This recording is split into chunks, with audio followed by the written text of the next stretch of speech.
Week 4 of 4 on the book of Esther. I hope you have, if you've been a part of this series at all, I hope you've been enjoying a little bit of a different take and a different approach as you get to kind of sit back and hear the words beautifully read.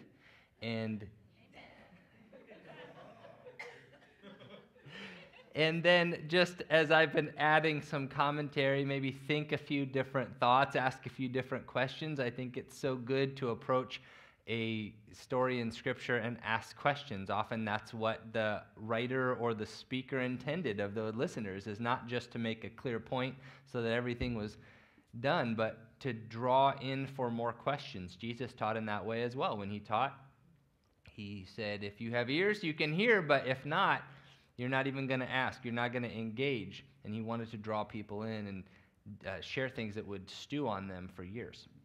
And so the book of Esther is a unique one. And as we've been reading it through, today we will finish up, ideally. I actually did not know how long this would take. It worked out perfectly. But today we'll ideally finish up the book of Esther. And then we've got another short series in Ephesians coming up pretty soon. And then in the fall, when we hit September, we're starting a 10-week series that will be called This Is Your Moment. And I would really encourage you to begin thinking and praying about who you can invite to that series, because we're going to dig into how transformation happens. I bet there are things in your life like mine that you wish you could change, or you know God wishes you would change.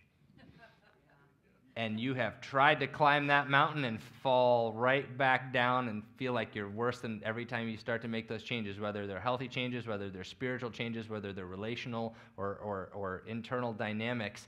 We're going to dig into not as much what to change, but how does change actually happen. We're going to talk about some very powerful, life-changing dynamics that I hope you can be a part of.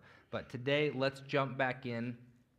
And again, I'd encourage you to just tune in with your imagination, put yourself in the story, see things you may not have seen or heard in this story before if you're familiar with it, and we'll pick up with where we left off last week.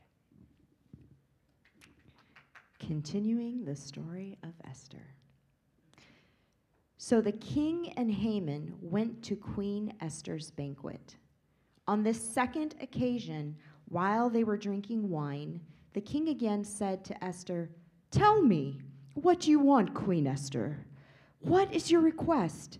I will give it to you, even if it is up to half of the kingdom." Queen Esther replied, "If I have found favor with the king, and if it pleases the king to grant me my request, I ask that my life and the lives of my people be spared. For my people and I have been sold to those who would kill, slaughter, and annihilate us. If we had merely been sold as slaves, I could remain quiet, for that would be too trivial of a matter to warrant disturbing the king." "Who would do such a thing?" King Xerxes demanded. "Who would be so presumptuous as to touch you?" Esther replied, This wicked man Haman is our adversary and our enemy." Haman grew pale with fright before the king and the queen. Then the king jumped to his feet in a rage and went out into the palace garden. Do you remember what happened last week? She knows they're going to be destroyed, so she gets an audience with the king. He doesn't destroy her at the request. And what does she ask for? Yeah, she invites him to lunch. She invites him to this banquet, and he's already in a good mood. And so even at the banquet, he says, "Okay, now out with it. What's going on, honey? What do you want?" And what does she do? She invites him to what? Another banquet. And in between 1 and 2, he cannot sleep. He has this record read to him about Mordecai, and we started this ironic reversal of the whole book. Mordecai versus Haman, and then there's this turn where Mordecai was going to be destroyed, and instead Haman has to honor him. And now Haman is trying to destroy all of the Jews, and so we're moving up to really, this is the turning point now of the entire book, and things start happening really, really quickly. All this bad setup has happened. So I want you to notice a couple details with me. The king he's been drinking. He's at a banquet, and Esther has waited till the end of this banquet, and she finally comes out with the real request. Now, the king is probably already a little bit intense inside because he's been waiting with this request. What is going on? Why are my queen and my highest official having lunch and not telling me what's happening? He's probably worried that something's happening. He couldn't sleep the last night. And notice what she does. She could have said this 100 different ways, but instead of making accusations or instead of saying, how could you be so dumb to let this guy make an edict against my people? Don't you even know me? She takes a very interesting approach. The way that she requests this is basically to say, O king, rescue me. She puts herself in the position of needing rescue, and she puts him in the position of the hero. Do you notice this? This is a really brilliant way to ask. It's not accusatory. It's not even blaming anyone. She just says, okay, what do you want? I want you to save my life. Now, she probably knows enough about the king to know that's going to have a positive response. He's got power. He likes to use it. He likes to be the great one. And he gets to swoop in and say, of course I'll save you. Who would dare do such a thing to you? Notice he asked the question. She didn't blame. Who would dare affront or threaten my wife? Now watch this. Him. What do we know about the king's violent reactionary tendencies? He has them. She already had Haman in the room when the inevitable question came up. Who dare threaten? And notice the words he said. Who dare try to touch you? Him. This was so critical to the story. We got to move on. This is so critical to the story because she likely has seen the king have these inebriated, emotional, violent reactions, and he's about to have one again. If Haman had been at his home, this may have played out very differently. But he's already in the room. The setup for the turn is already at hand. And, okay, let's keep going. Haman, however, stayed behind to plead for his life with Queen Esther, for he knew that the king intended to kill him. In despair, he fell on the couch where Queen Esther was reclining, just as the king was returning from the palace garden.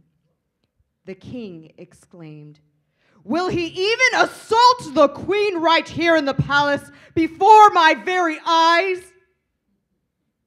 And as soon as the king spoke, his attendants covered Haman's face, signaling his doom. He's already in the room. The king takes a minute to try to cool down. You see, he leaves the banquet. He goes to the garden. He's trying to take a breath. He's already violently angry at Haman. He comes back in, and all these fears that have been working on him, Haman's trying to get with my wife, or Haman's trying to destroy my wife. And now he's literally touching her, begging her, and what does he see? All the confirmation he needs. It's over. I just want you to notice the wisdom of this setup here, that even though the king had this really negative tendency to react, inebriated, violent, it was set up in a way that it worked for the advantage of Esther and the Jews. Okay. Then Harbona, one of the king's eunuchs, said, "Haman has set up a sharpened pole that stands 70 feet tall in his own courtyard. He intended to use it to impale Mordecai, the man who saved the king from assassination." "Then impale Haman on it," the king ordered. So they impaled Haman on that pole that he had set up for Mordecai, and the king's anger subsided. The bad guy is destroyed. Ironic reversal again, because who built this pail? This spike, this pole? Haman. Who did he build it for? Mordecai. He built it for Mordecai, and he ends up dying on his own pole. Who would have seen that coming? Okay, and the bad guy is gone. Yay, the king helped his wife. She heard his request, and the book comes to a conclusion.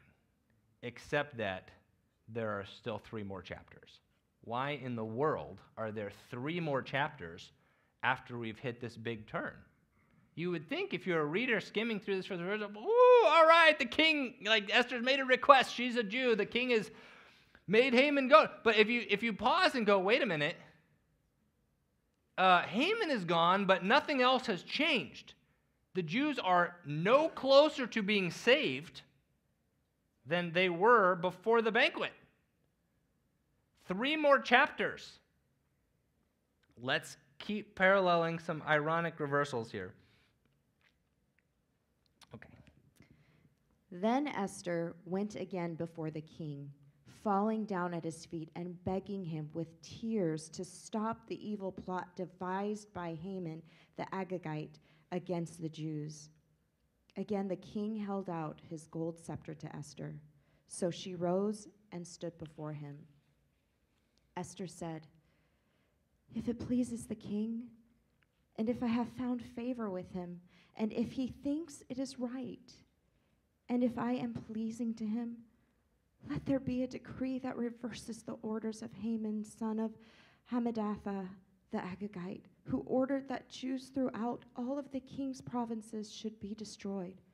For how can I endure to see my people and my family slaughtered and destroyed?" Then King Xerxes said to Queen Esther and Mordecai the Jew, "I have given Esther the property of Haman, and he has been impaled on a pole because he tried to destroy the Jews. Now go ahead and send a message to the Jews in the king's name, telling them whatever you want, and seal it with the king's signet ring. But remember that whatever has already been written in the king's name and sealed with his signet ring can never be revoked." I missed this in every time I'd read this book up until now. How were the Jews saved? How were the Jews saved? Esther made a plea to the king, and he heard the plea, and the first plea ended up with Haman dying, but that's it. And then she came back and made another plea at the risk of her life, "Save my people." And what does the king actually do? He did what he did with Haman. When Haman made a plea, he basically said, okay, here's the power, go do it. He actually said very little. He initially just gave her the authority to act. But did you notice that she cannot undo the edict? This is really critical in the story. He's already made this royal edict, actually through Haman, who made the royal edict. And so the king has made this edict. The Jews, anybody living around the Jews can slaughter them on the specific day of March 7th. But you can't undo that, Esther. Here's my authority. You're between a rock and a hard place. Because if she would have canceled the edict, it would have brought shame to the face of the king in a shame culture, and she could not do that or she would have been destroyed. She cannot reverse and go, oops, the king made a mistake, or there was a scribal error. Cancel that. She's got to work within a very tough confines of saving her people without undoing an edict that said everyone around can destroy them and steal their property. This is so important because it lends to one of the key lessons of this chapter. So what did she do? She's got the signet ring. She and Mordecai basically devise a second edict. Like, we can't stop this from happening, but we're going to counterforce it with another edict. And the second edict, what does it say? Basically says Jews can defend themselves. They can go after their enemies. In other words, the king is empowering the victim to be the victor. And you can imagine, not only would this give Jews a fighting chance, it would also confuse everybody. All the people who were gearing up to attack the Jews and plunder their wealth are now going, wait a minute, does the king, does he want us to attack them? Is he for the Jews? What is going on here? It would put a major stall in the momentum of this violence. And it ends up changing the entire dynamic. What I hope that we see here is Esther and Mordecai are, throughout this entire book, extremely shrewd. This word doesn't come up a lot in our vernacular, but they're very shrewd. They're working in a very tense environment where they've got to make tough decisions, where they can't do whatever they want, and they're not in their dominant culture, and they've got to work with what is available to them. And so they work with a tough situation to bring a good outcome. And this is incredibly important in the book of Esther, because if you're reading this or if you're celebrating or hearing this story as an exile, if you are not in Jerusalem, if you're not in the country where your religion is the main religion, if you're not in the place where your beliefs or your practices are normally acceptable, you also, as a listener, have some difficult decisions to make. How do we honor God in an empire that does not honor God? How do we fight for good and light and justice and truth in a place where it's very threatening to do so? Esther demonstrates not only courage, but she demonstrates wisdom in how to honor the king that does not honor God. There have been a lot of protests in the last few years that you have seen on the news. And some of them are protesting injustices, and injustices should always be stood against. But the protests themselves have often been as unjust or done damage in a way that Esther would show great wisdom to a person who wants to stand against injustice or stand against an empire or honor God in the face of difficult circumstances. Because Esther echoes and honors what Jesus taught and what Paul echoed of what Jesus taught. Fear God and honor the what? Now, these kings were not honorable guys. Xerxes is not the epitome of what God wanted for leaders, the opposite of it.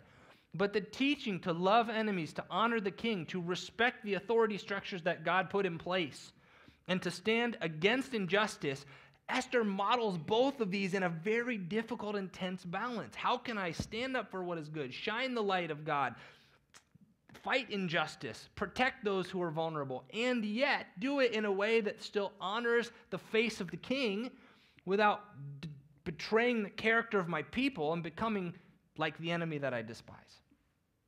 This is a very timely balance and message for a culture that often forgets the other side of the coin. So on June 25th, That's your birthday. that is my birthday. See, that's pretty awesome. I love you so much. I love you too. On June 25th, the king's secretaries were summoned, and a decree was written exactly as Mordecai dictated. It was sent to the Jews and to the highest officers, the governors and the nobles of all the 127 provinces stretching from India to Ethiopia. The decree was written in the scripts and languages of all the peoples of the empire, including that of the Jews. The decree was written in the name of King Xerxes and sealed with his king's signet ring. Mordecai sent the dispatches by swift messengers who rode fast horses especially bred for the king's service. Let's skip to...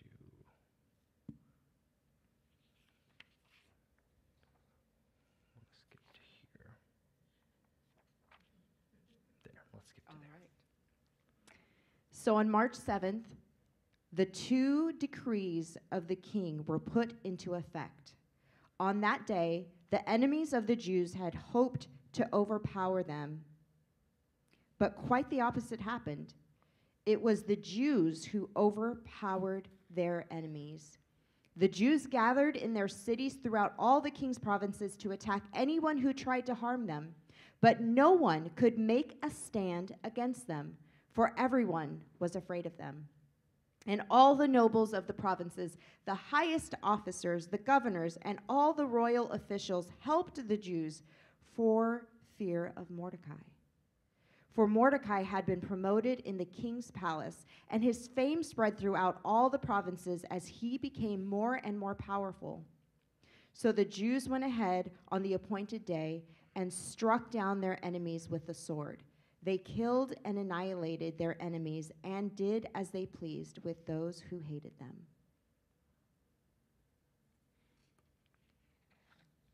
Go ahead and read these two sections to finish up. So to this day, rural Jews living in remote villages celebrate an annual festival and holiday on the appointed day in late winter when they rejoice and send gifts of food to each other. So the command of Esther confirmed the practices of Purim, and it was all written down in the records. Can we stand together? This is the historical record of a Jewish celebration where they dress up in costumes at the end of March every year. And it looks like Halloween, but they're dressing up in costumes. The band is going to come forward and close us in song in just a minute. But they dress up in costumes not as a Halloween expression, but as an expression of hiding their identity, just like Esther did. They actually serve food called Hamantaken cookies, which are triangle cookies, and it means the ears of Haman. They eat the ears of their enemy because God delivered them. And here's what I want you to notice. Purim is basically, could have been the title of this book. Purim, the dice that were thrown, the lots that were cast by Haman saying, when is a good day to destroy the Jews? Let's roll the dice. Okay, they're going to die on this day. For Esther to say, okay, the die of my life has been cast. I'm going to throw myself into the lot here, knowing that it could be death, it could be life. I don't know what's going to happen, but I've got to make something happen. And then all of the Jews, their lives hanging in the balance of this king who is so unpredictable and so violent and so responsive. And this whole book, you're reading it. If you don't know the ending, you're reading it going, what in the world is going to happen? This looks bad. It looks like a terrible setup. And the people of God are now under this tyrant who's going to destroy them. It seems like our whole lives are being hanging in the balance of chance. Purim. Fate. Anybody ever seen Star Wars Episode 1? Where the blue guy is rolling the die to see if the boy or his mother is the one released.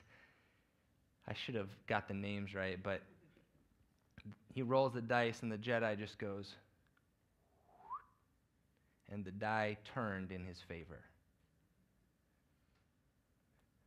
This whole book, the author does not mention one ounce of God's activity. Maybe they didn't feel like he was at work at the time. The entire book, prayer is not lifted up. Practices are not commanded from Scripture. They're doing all kinds of things in an evil empire that seems kind of shady and uncertain of how things are going to turn out. The whole book you're going, I'm not sure what's going to happen. This is disastrous. We're playing moment by moment through the story without what a lot of the other biblical authors give us. The other biblical authors all usually give us an overarching sense of God's purpose and design for this. We don't get that in Esther. What we do is we march through one tragedy, one chance, one fateful move after another, not knowing what's ahead, not knowing who's involved, and yet all of the time when we look back, we see God's hand moving the die exactly the way it needed to land. And this is the message for you and me, because our lives are lived like that. I wish we could always have a great sense of how things are going to land and feel like things were not up to chance, but we live most of the day in a cadence of uncertainty where things stack up against us and look like, I don't know how this is going to resolve. Why are people who shouldn't have this much power over my life have this much power over my life? Why are things seeming so shaky and bad people getting away with things, and yet Esther is reminding us, behind all of this, there is God. I know sometimes you don't hear him, you can't see him, but Purim is in God's hands. And for you, if you need the reminder at some point, I hope you can hear it. Doesn't matter if you can see him. Doesn't matter if you can feel him. Actually, it doesn't matter if you know how the events are going to play out. He was writing the story the whole time. You'll be able to see it one day in the rearview mirror, if not the windshield. Let's close in.